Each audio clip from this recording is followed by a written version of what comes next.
Nasa linya po si Madam Pat Gutierrez, mga tugang Kanalbay, Power and Energy Corporation. Tagustutan ko ano sa iyang lado, sa indang lado.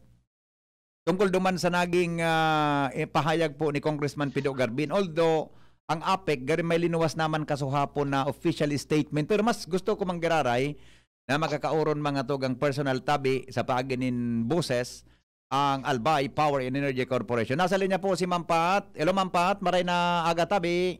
Maray na aldaw sa imo, maray na aldaw sa gabos. Okay, primero po, ang nami-mention ni Kung Pido duman sa mga sa statement niya na so APEC daw, base ini po sa tinaod nindong data daw sa iya, sa opisina niya, nagbakal da po ki 75% na kuryente hali sa luwas kang sa luwas kang WISM.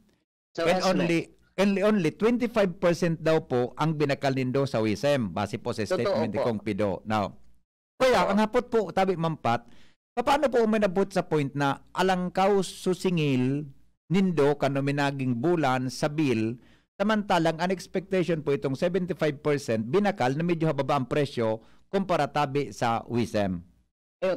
Totoo po. Opo, go ahead po ma'am. Nagkaigwan ng statement ang nag-e-echo. Ay, okay. Nagkaigwan ng statement ang APEC. Opo. Na mabakal ki 100% sa WISM dahil lang igubara kitang pigsusunod na ipira. Opo. Ang provision kan ipira araw kay ni. Ang APEC day allowed na magbakal sa SMEC day ang sabuyang mother company min 100%. Allowed sa na ang APEC na magbakal ki 50% sa SMEC and 50% sa WISM, which is a government-controlled market for electricity. Yes po. Now, because of that, nagplano, kaya so statement na resibi ni Congressman na we were planning to buy from WISM 100% because of that provision. Opo. Ngunyan, nahiling kan APEC, nahalangkaw na maray sa presyo kang sa WISM, which is very disadvantageous sa konsumidores. Opo. Imagine, the cost kan WISM at that time na we were planning or we were buying from WISM was 13 pesos and 9 centavos per kilowatt hour as against 6 pesos and 9 centavos sa SMEC. Opo. So, arin ang pipilion kan APEC. Siyempre for the advantage of the consumers. So, nagbakal kita ki 75% sa SMEC. I see. Okay. But then, ang gusto sana kan APEC, kung 50% sana kami magbabakal sa SMEC as provided for kang ipira, mabakal kami sa other sources other than WISM. Opo. Naghagad min permiso ang APEC kan Mayo na tawan nin Certificate of Exemption. Tangani na makabakal kami sa SMEC or other sources. Okay. Tangani makalaw kami duman sa EPSA. Sa Emergency Power Purchase. Opo. Ngunyan, dininay po iyan kan DOE kan May. So we have no choice. Pero magbakal, 75% sa SMEC and the rest sa WISM. Kaya po, so sa tuyang bill, kang June, medyo naglangkaw. Opo. For the same reason, na in-explain ko na nga ni dyan sa Indo, na kang Mayo, nagkaigo kitang red alert sa supply. Nata ini, Padre. Dahilan, na nag-apply digdi sa law of supply and demand. Nata, April, May, mainitom sa panahon. Grabe sa demand sa kuryente. So iba nga ning households nagdo-double to sa indang demand. Nagkataon naman, ikatalong taon na ini, na nagbagsakan naman, so apat na darakulao na station na nagpo-provide ka electricity. Opo. So yaon sa pagbilaw. So, nagkulang ki 4,000 megawatts sa Luzon grid. Okay. Halangkawon sa demand. So anong magiging resulta? O di malangkaw sa commodity, presyo. Grabe sa demand, kulang sa supply. Kaya iyo po yan ang inisip ng APEC for the protection of the consumers. Kaya sana po si Congressman Garbin, kinonsider niya po ini. Na it's always for the protection of the consumer. Ang pirming nasa isip ng APEC. So that is why pa lang po, Mampat, as kuryente na nagresulta sa halangkautang singil, asay apera kang pigasabi nito na low supply and demand, tama ba? Ang volume kang kuryenteng binakalta, halip mismo sa WESM, tama? Sabi. Sa SMEC. Sa SMEC. Pero sa SMEC. kang May, nagbakal kita po sa WESM, sa May and June. Opo, May and June. Pero kung sa pagbakalta po sa SMEC, gari, may posibilidad na, sorry po, you can correct me po kung tama sa kong isip, na binakalta po sa SMEC, mas lower ang price kumpara sa WESM. Opo, totoo po. So meaning po, kaso rin po nag-take effect, ito na presyo kang kuryente na binakalta po sa SMEC. Ngunyan po na July. Kasi July 2, saka sa tabang ni Congressman Salceda, ni Governor Bichara at saka ni Mayor Rizal, na iyo ang nagtarabang po sa APEC, nakahurunon sa DOE, na i-reconsider so sa muya na pighagad na permiso na tawan ka exemption. I see. So itinaw po, July 2. So, from July to December, magbabakal na po kita sa SMEC. Okay. Magbabakal na po kita sa SMEC. Kaya we will expect the level of ang presyo kang kuryente from July to December. Yes. Actually, yan po talaga ang sunod kong hapot sa imo. So, ang expectation kan sa itong mga listeners ngunyan na July na bill, mas hababa na po kumpara sa kang last month. Mga how many percent na po, Mampat, ang pwedeng expected na pagbaba kang bill sa kuryente? More or less. Kung figure ang hagadon mo sa ko, Monsignor, para mo, nung itinuro ka naman ako sa arithmetic absent ako. Pareho pa lang kitang doon. Unless may kataning akong engineer na nagko-compute sa ko. Pero po, ang lauman talaga, sungon niya na July, mababa po ang singil. Yeah po. Mababa. Regardless po yan kung residential or industrial tabi, Mampat, tama? Gabos po. Gabos po yan. Okay. So balikan ko lang po itong 75% na pigasabi na ni Kong Pido na binakalino sa luwas. Ito po, tama ba? Na di man ito na i-apply nindo during that time kasi na reneject ng ERC. Reneject kang DOE. Ayo. So, DOE. Because of that, exemption na na-inisyo po, magkakaigwa ki effectivity ngunya na June hanggang December. July. July to December. Opo. Yes, sir. Di po kita pwede maghanap ki ibang source aside from SMEC na baka may barato patabi dyan, Mampat, na presyo ng kuryente? Iyo po, sa other sources, except WESM. Correct. Talagang nakapeg sinda. Correct. Natadaw yan, takunain lugod sa gobyerno. Ay, naputol si Mampat, Angel. Except WESM, except WESM, natadaw ang takunain lugod sa gobyerno sa kamahal. Except WESM, sabi niya. I-clarify talang ito, dahil naman talaga sin magbabakal ki kuryente, mga tugang duman sa WESM. Sige daw. Okay na? Hello, Mampat?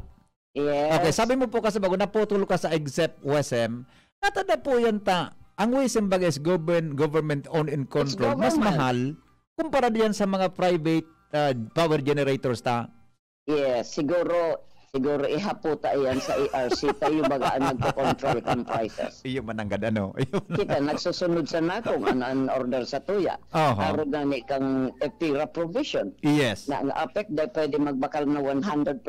Iyo po. So 50% sa SMEC, so 50% other sources. Yes. Okay. Ang last na lang pong point, although hypothetical po ini, pag oras na mag-expired po ng exemption na itinao sa APEC na magbakal ki kuryente sa luwas kang WESM, what will happen po pag abot kan January tabi, Mampat? Balik sa dati. Bakal kita sa WESM? Yes po. Ayun. Unless i-extend na naman so sa tuyang exemption.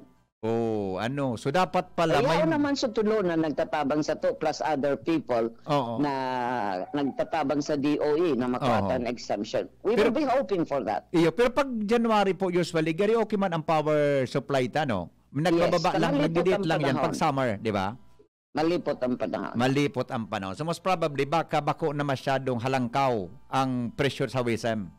Hopefully. Sana. Okay. Another point po, siguro klaro naman po sa inyo, unless po may gusto kamong idagdag duman sa naging reaction po ni Kong Pido, Mampat, baka may naling naman akong ihapot. Basta gusto kamong i-clarify. Ang gusto mi lang po na masabutan sana ni Congressman. Asabutan niya ngunyan ang talagang pitiful situation kan APEC. Grabe ang pirdida kan APEC. Araw kang supinurchase sa kan May. Nasa kantidad na 400 million. Ang kantidad kan power na bidakalta. That is 436 million pesos. Opo. Iyo po yan ang dinistribuerta sa buong probinsya kan Albay. Ang nasingilta sana nasa 276 million sana. So sobrang so kabanga lang. Ikamatibay ka sa arithmetic peraso sa tuyang kabanga lang. Grabe managal. 200 plus. Ano po ang mga factors ta medyo maluya po sa naging collection efficiency, Mampa? Well, very good answer. Number 1, today nagbabarayad, kaya nga nag-resort kita duman sa pag-suspend kang services duman sa mga barangay nga darakulaon ang utang. Ang pinakamamundo digdi, the majority ka ini dahil sa illegal use of electricity. Can you imagine, Monsignor? Ang sa tuyang technical, system loss is only nasa 6%. Opo. But the total is 26%. Where goes the 20% sa illegal use of electricity? So the rest, today nagbabarayad. So, sana masabutan po ini ni Congressman Garbin na daig korporasyon na maghahaloy o magiging progresibo o makakabalik in marayrahay na serbisyo kung bulan-bulan arog na sa nakaini ang sitwasyon kan APEC. Yes, opo, okay. So dapat uppermost in our mind as servants of the people ang porvenir, ang bentahe para sa konsumidores. Yes, okay. Last na lang point na lang hindi po medyo luwas sa topic tangon yan pero gusto ko pong ipaabot sa imo hindi so apod sa kuya kasi bago mo may po ikapodan. Paano kaya kunya baga may massive disconnection baga tabi Mampat, di ba? Massive disconnection, di ba? Yes. Yung pala sa Magna Carta for electricity, something, araw-araw ka yan, may provision pala dyan na di po da pwedeng putulan kung ang sarong-harong may naghelang, may gadan, o ano man na bagay. Pero po, may nag-apon sa kuyang babayi kasubago na taga-sagpun, gani na putulan sa kasuhapon habang nagbabayad sa dyan sa APEC, na nakikisuyo da siya na sa pamilya niya gani may helang na cancer so saro may saro pang helang deda po siya dinangog ka ito na so nagputol po sa enda Mampat. Ano po ang advice mo ka ini tabi? Siguro po pag-aro ka ng sitwasyon dahil na maghalat ang kagarong na abutan pa siya kan itong notice of disconnection. Dahil na po ko tayo siya dapat maghalat. Naarog pa lang kaan, igwa pa lang ka naghihilang sa harog, momento na mako ako ta subil, kasi kasuhunan na bayadan. Taihan po kaya, naka-schedule na po yan sa mga technical people. Tapos, naka-assign na po yan duman sa maputol. Kaya kung nagbabayad siya kan oras na ito, nagpuputol man naman sa aron niya, nina-claim siya na dahil lamang dinangog kan APEC. Dapat atam pa, nagtaram na siya sa APEC. Kanya di ko ta siya nakaiba duman sa lista kang pagputol. I see. Pero may provision man ang dadapo manangad sa lay na dapat gari day pwede basta-basta i-disconnect pag may araw ka ng sitwasyon sa loob kang araw. Iyo po. Respetado po yan kan APEC. Tigdimidbig po yung provision na yan kan APEC. Pero iyo nga ni iyan. So time element. Napigsasabi ko, dakol pong kasog araw ka maapod sa ko. Ito na ngaya kami sa pigbayadan, pigputulan pa. Because before naman dyan ang paraputol, naka-schedule na po iyan. Ining mga paraputol ka, bako man iniso sa tuya na mga managers na iyo ang nagtataunin desisyon. Opo. Naka-assign po lang ini. Nasugo. Kaya ang sa tuya na advice na nganin dahi maputulan, momento na ma-receive ang bill, kasi kasulo na po na bayadan. Yes. Na manungod po naman sa sinabi mo na provision sa Magna Carta. Opo. Totoo po yan sa may hilang. Pero po, ang sa planong pagputol, bako po iyan na pairiba dyan sa Magna Carta. Iyan po, ang provision sa Magna Carta, prohibido, kung halima, bako man so, sa may gadan o sa may hilang, kundi sa ordinaryong pigputol. Ang provision sa Magna Carta na maputol ka kung hahalion mo ang metro. Kung bawion mo o halion mo ang metro. Iyo po yan ang provision. Pero kung sususpensa na ang serbisyo dahil sa dahil ka nagbabayad, legal po yan. Ayun. Opo.